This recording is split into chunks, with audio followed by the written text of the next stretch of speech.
So good day everyone. Today I will discuss how to solve an optimization problem using calculus. Especially, we aim to determine the dimensions of the largest rectangular pool that can fit into triangular lot with the perpendicular sides of length 6 feet and 9 feet, where one corner of the pool aligned with the right angled corner of the lot. So since we already understand the problem, we need to define what is the variable. So let x is equal to, where x represent the side of the rectangle along the 6 feet edge of the lot, and y represent the side of the rectangle along the 9 feet edge of the lot. And a is equal to xy, which is represent the area of the rectangle. So the hypotenuse of the triangular lot acts as constraint for the rectangular dimension.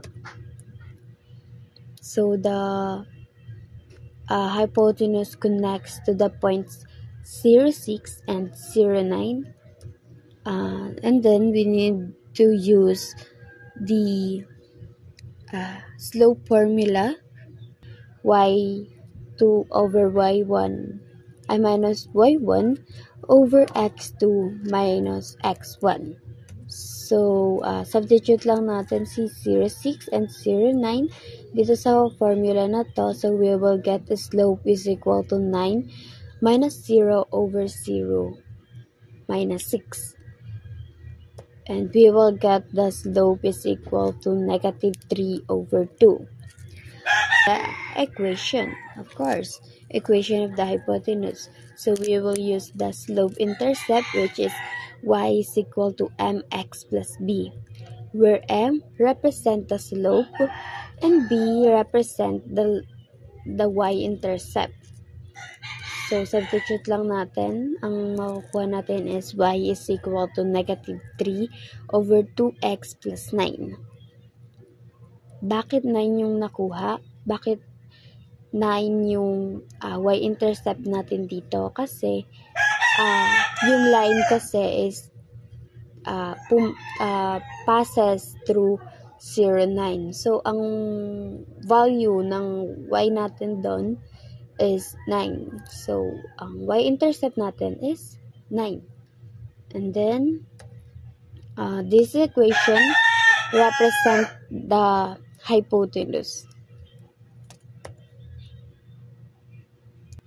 After we get the equation of the hypotenuse, we need to express the area.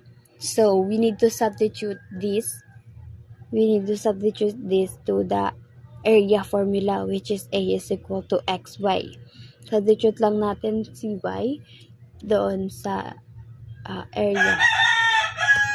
So we'll get the a is equal to x times negative 3 over 2x plus 9.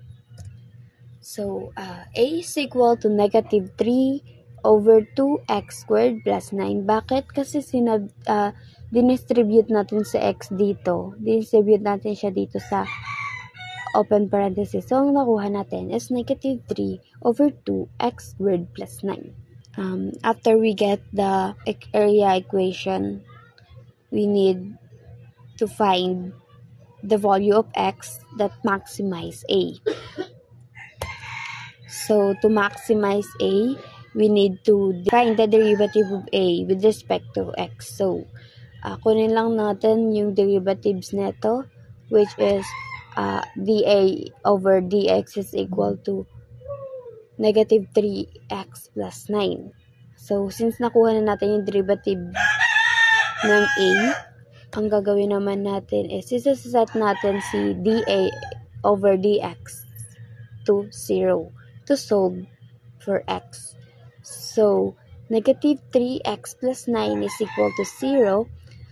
Ang gagawin natin is transpose natin si negative 3x dito sa tabi ni 0. So, magiging positive na siya.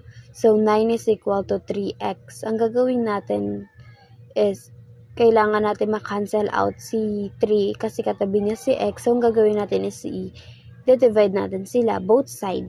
So, 9, negative 3 divided over 3 is 0, 1. So, hindi natin isusulat dito na 1 siya kasi nga visible na siya.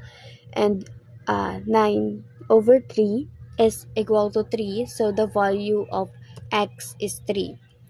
Since we already have the value of x, ang gagawin na lang natin is isa-substitute natin si x is equal to 3 into the constraint equation to find the y.